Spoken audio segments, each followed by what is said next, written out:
papa. Alors, rescousse.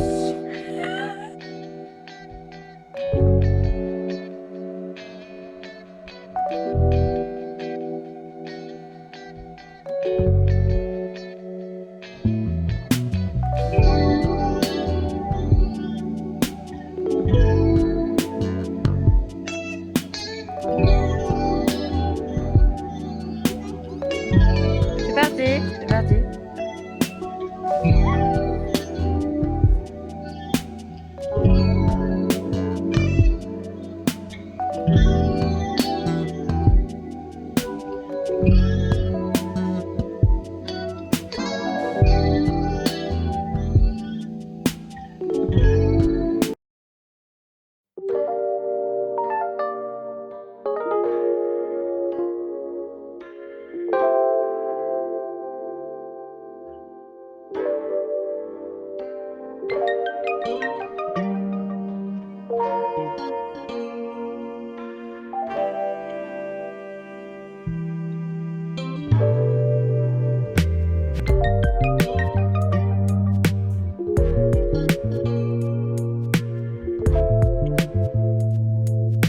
Mais arrête.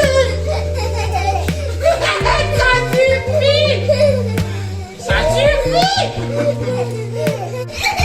Allez, quoi.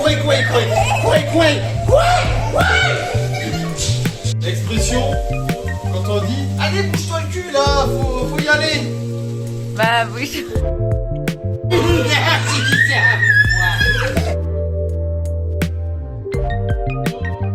Tu danses?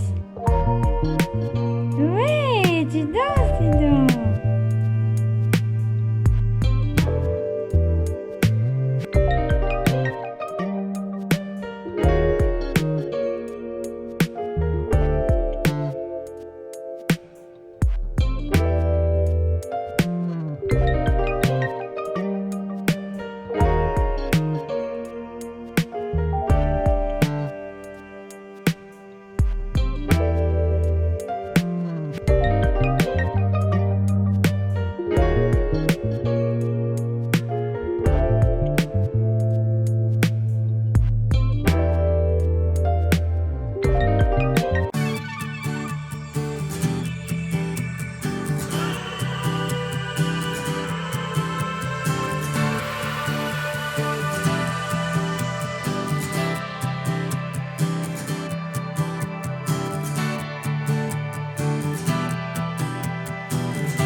Pour les nouvelles, c'est vrai que Baba, c'est ça que tu veux dire? Oui, je te bouille à bisous. Oui, mais là, moi, je te bouille à bisous d'amour.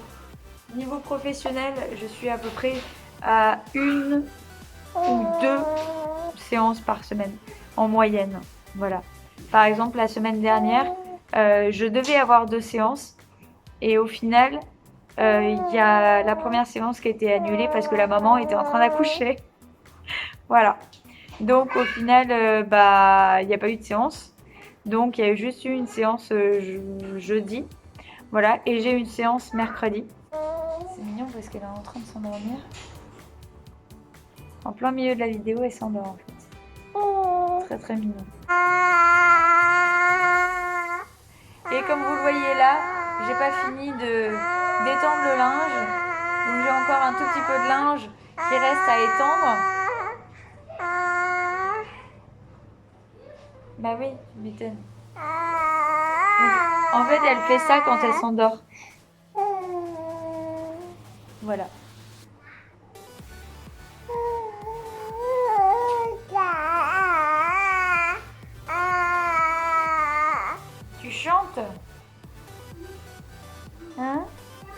chantes. Bah oui. Comme application, alors je vous avais déjà parlé de WeWard sur Instagram, mais si vous ne nous suivez toujours pas, n'hésitez pas à nous suivre juste là. Donc j'avais déjà parlé de WeWard, donc WeWard ça avance petit à petit. C'est une application qui convertit vos pas avec plusieurs paliers, qui convertit vos pas en argent. Voilà, ça motive à fond, vraiment. Ça motive bien. Maintenant, après, il faut pas être trop, voilà. Bon, après, il y a aussi donc il y a des paliers, il y a aussi des challenges. Voilà. Donc après, voilà, il y a quand même pas mal de possibilités. Et les wards, en gros, c'est la monnaie de WeWard. Et donc vous avez droit potentiellement à faire des virements, à faire pas mal de trucs, etc. Et voilà. Donc c'est vachement cool. Je vous parlais aussi sur Instagram de l'application qu'on utilise en ce moment, aussi de Too Good To Go. C'est une application qui est assez connue, anti-gaspillage. Voilà, donc avec des paniers gourmands à aller chercher un petit peu partout. Et du coup, ça permet non seulement de faire des économies, parce que c'est des paniers qui sont pas chers, en général moins de 5 €, pour potentiellement plein de choses, que ce soit des sandwichs, des confiseries. Nous, on a beaucoup de boulangeries autour. Du coup, c'est souvent des croissanteries, des petites choses comme ça. Voilà. Et du coup, bah, c'est super parce que ça permet de faire des économies et d'éviter le gaspillage pour les invendus. Voilà, donc c'est bien. C'est pas mal à connaître comme application. On a aussi des applications de sondage rémunérés là qu'on vient de télécharger là il y a pas longtemps, je crois que c'était hier ou avant-hier. C'est toujours agréable, c'est toujours ça de prix, même si c'est 5 € par-ci par-là. Là, j'ai 2-3 mamans autour de moi aussi qui vont accoucher dans pas longtemps. Du coup voilà, j'attends aussi des bonnes nouvelles. J'ai une maman aussi qui a accouché il y a très peu de temps, à qui je fais des gros bisous. Voilà. Et elle aussi, du coup, qui va commencer un suivi. Euh, voilà. Sinon, en ce moment, on est aussi en train, avec certaines mamans, de faire des études de cycle. Là, les enfants sont calmes, ils sont en train de lire un petit peu. Mana est en train de jouer à côté de son frère, ce qui est jamais vraiment ces deux-là. Voilà. Euh, et puis, ouais, en ce moment, c'est vraiment des journées bien. Les frères, ils sont endormis. En ce moment, c'est vraiment des journées bien.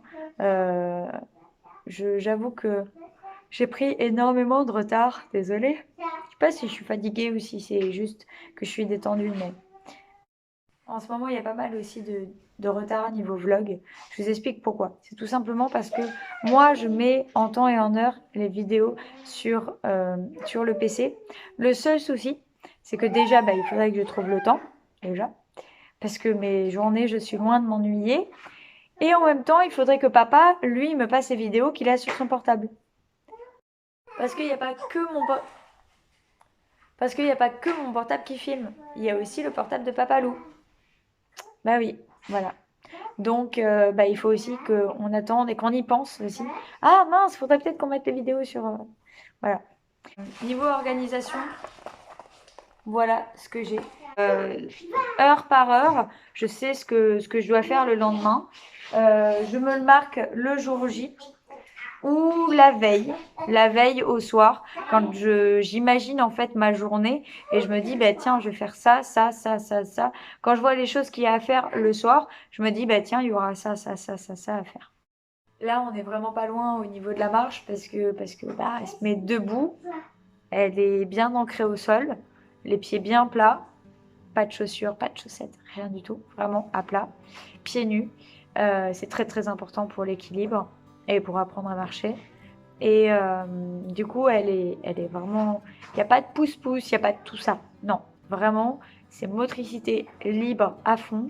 Et en fait, elle s'accroche aux meubles, elle s'accroche un peu partout. Elle fait du quatre pattes entre tout, mais elle s'accroche aux meubles, elle s'accroche un petit peu partout. Et en fait, elle se hisse debout. Et voilà, elle y arrive vraiment bien, donc bah, on est confiant. Niveau sommeil, je le dirai jamais assez. Un bébé allaité ou non peut faire ou non des nuits complètes. Moi, j'appelle pas ça faire ses nuits, parce qu'un enfant en lui-même, il n'a pas des nuits fixes jusqu'à 2 ans, voire 3 ans. Voilà, ce sont des acquis, comme l'apprentissage de la marche, comme l'apprentissage de... Voilà, ce sont vraiment des choses qui ne dépendent pas de l'alimentation ou de nous ou de quoi que ce soit. Ça dépend vraiment juste de l'enfant. Mike et Mana, quand on les met au lit, il n'y a plus besoin d'histoire ou quoi que ce soit. C'est vraiment, ils s'endorment en 5 minutes pliés. Vraiment. Ouais, au lit. Voilà. 5 minutes pliés. Voilà. Mademoiselle, à la base, elle faisait des tétés groupés. Et là, il n'y a plus trop de tétés groupés. Du coup, on est plus sur une dernière tétée emmaillotée le soir vers 22 h. Voilà. Ou vers 21 h. On a le lit parapluie qui est juste à côté du canapé. Et du coup, comme ça, si elle a envie, de potentiellement retéter ou quoi que ce soit, j'ai pas besoin de refaire toute la maison ou quoi, tu vois. Niveau cododo, pour Mike, on était sur 1 an. Pour Mana, on a fait du cododo pendant 18 mois. Là, elle a 8 mois, donc voilà. On se laisse pas de maximum. Voilà. Nous, on n'est pas vraiment en se laissant du temps de maximum. Voilà, on fait suivant bébé. Voilà, on s'adapte surtout à bébé. Je sais que je vais me faire jalouser par plein de parents, mais désolée, je vais vous dire ça, mais notre fille ne se réveille pas toute la nuit. Voilà, toute la nuit, elle dort. À la base, on était sur pratiquement 8 heures de portage, pas consécutif, hein. Vraiment pas consécutif. Là, on est sur à peu près en moyenne 6 heures. 6 heures de portage, tout confondu. Le portage, honnêtement, j'y vois que des avantages parce qu'en fait, ça donne pas des mauvaises habitudes, non. C'est vraiment, on répond aux besoins de bébé. Ça veut dire que si bébé a besoin de téter, ben hop, on dégrafe un tout petit peu et puis on met vraiment à hauteur du sein. Puis hop, quand le bébé s'est endormi, hop, on remet. Voilà. Mais honnêtement, je trouve que le portage, c'est vraiment cool parce que ça permet d'avoir les mains libres, d'avoir bébé toujours à côté, à portée de main, si on a vraiment envie de caresser, de sentir son bébé, voilà, parce que les premiers mois, c'est normal d'être attaché à l'odeur de son bébé. Ça aussi, c'est un réflexe naturel des femelles quand elles ont un bébé, elles adorent l'odeur de leur bébé, mais ça c'est normal, voilà, c'est un réflexe naturel, c'est comme ça que les mammifères reconnaissent leur petit. Et c'est aussi comme ça que les bébés reconnaissent leur maman avec l'odeur. Sachant aussi que je vous donne une petite information comme ça sur l'allaitement, c'est que quand bébé naît, il a l'odeur du liquide amniotique qui est directement au niveau des aréoles du sein. Voilà. Quand bébé naît, il a directement le réflexe d'aller au sein parce qu'il sent l'odeur qu'il a connue pendant 9 mois. Parce qu'en fait, au niveau de l'aréole, c'est-à-dire pas le téton, hein, mais l'aréole des seins, en gros, hein, voilà, dans les grandes lignes, cette partie-là du corps de la femme, quand elle vient d'accoucher, ça a l'odeur du liquide amniotique. Du coup, c'est pour ça qu'il peut en fait directement se diriger vers le sein, c'est parce qu'il reconnaît l'odeur en fait. Voilà, tout simplement. Voilà, petit cours de bio. Pour revenir au portage, il a la chaleur de sa mère. Ça permet aussi de limiter le plus possible les maux de ventre. Ça permet aussi de rassurer bébé, de rassurer maman aussi parce qu'elle voit son bébé. Donc elle est sûre que bébé est bien en fait. Et puis on s'en rend compte très facilement. Il y a les bébés nidicoles, les bébés portés, il y a les bébés, voilà, il y a plusieurs sortes de bébés et les bébés humains ne sont pas des bébés nidicoles où on les pose dans un endroit et ils restent dans un nid. Les bébés humains sont faits pour être portés comme les bébés chimpanzés, comme les bébés, voilà, comme tous les primates en fait, puisqu'on est des primates évolués, mais des primates quand même.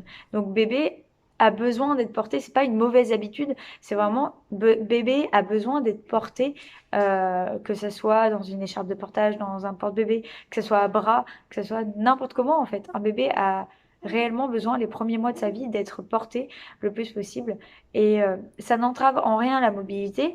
Voilà, donc moi ça me permet de pouvoir faire plein de choses dans la maison.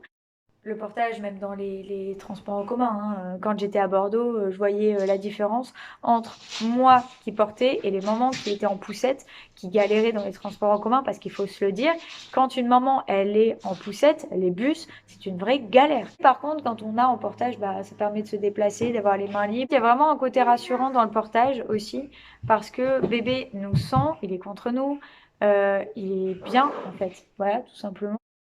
Au niveau du portage, il y a quand même une dimension assez rassurante parce que ben, bébé est contre maman, il est au chaud, il entend aussi la respiration de maman, il entend tout plein de choses. Ça peut être aussi contre papa, donc ça peut être aussi un moyen pour papa de trouver entre guillemets sa place. À un moment donné, on va à tellement d'endroits différents et souvent c'est pas du tout terrain, vraiment. Donc, il y a des herbes hautes, il y a du sable, il y a du gravier, il y a plein de choses. Moi, je me vois pas m'emmener un truc hyper encombrant comme une poussette. Et en même temps, je me vois pas m'amener mon bébé à bras, comme ça, tu vois. Tout le temps à bras, c'est fatigant pour le bras. Du coup, là, on a les bras et les mains libres et ça permet vraiment à bébé de s'endormir paisiblement pendant que nous, on fait plein de trucs. Ça l'habitue aussi au bruit qu'il y a autour de lui, en fait. Sur l'environnement, ça permet vraiment à l'enfant de se rendre compte de tout le bruit qu'il y a. Et en fait, l'enfant s'endort avec le bruit. Voilà. Portage physiologique, ça veut dire que le dos est rond, que les jambes, que les genoux sont plus hauts que le bassin, qu'il y a vraiment cette notion de l'enfant qui est ben, assis, en fait. C'est comme s'il était assis sur une chaise, sauf qu'il est assis sur le portage, sur nous. Voilà. Évidemment, bébé à hauteur de bisou, voilà, pas le bébé au milieu du ventre, hein, voilà. Et puis vraiment les voies respiratoires vraiment bien dégagées pour qu'on puisse, voilà, pour qu'on puisse vraiment voir que bébé, bah oui, il peut respirer, tout va bien et voilà. Je vois souvent des portages non physiologiques avec du coup bah, l'enfant qui est porté par les parties génitales, les jambes qui pendent. Oui, j'en parle encore, Oui, c'est important. Non, mais j'en ai vu hier. T'en as vu un hier? Où ça? À Auchan. À Auchan. Bon, on critique pas parce que ces personnes-là ne sont peut-être pas informées. Elles en voient aussi dans les publicités. On en voit un peu partout, mais ça peut avoir vraiment des effets très très négatifs sur les jambes. Ça peut aussi avoir... Non, ça les rend pas stériles. On n'est pas sûr que ça rende stérile. C'est pas parce que ça appuie sur les parties génitales que ça rend stérile. Mais en gros, ça peut avoir des effets négatifs sur le dos, parce que pour le coup, le dos est très très droit. Et voilà, ça peut avoir vraiment des effets très très négatifs sur les jambes et le dos. Et ça peut avoir même parfois des effets une fois adulte ou enfant, avec des motricités qui sont pas au top, avec des problèmes moteurs, avec potentiellement aussi des scolioses, des problèmes voilà, de l'ordre des muscles et des os. Donc c'est pas top, voilà, de ce côté-là. Malheureusement, il y a encore énormément de portages non physiologiques qui sont à la vente. C'est vraiment pas cool parce que ça induit les parents en erreur et en gros, ils se disent ben c'est bon, si c'est à la vente, c'est que c'est homologué.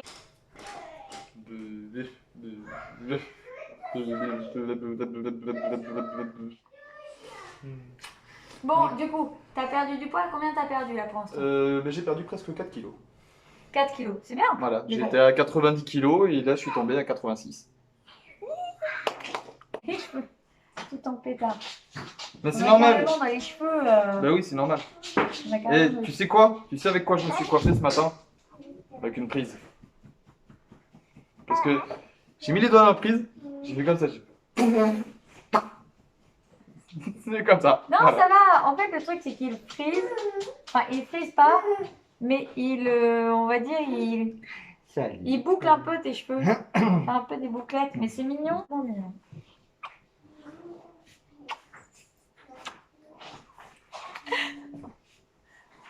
Qu'est-ce que tu fais? T'es en train de l'agiter, là. On voit ça. Et oui, c'est ok.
l'air confortable. Ouais. T'as l'air confortable, ouais. Un coussin, Et clairement. un coussin. Hmm.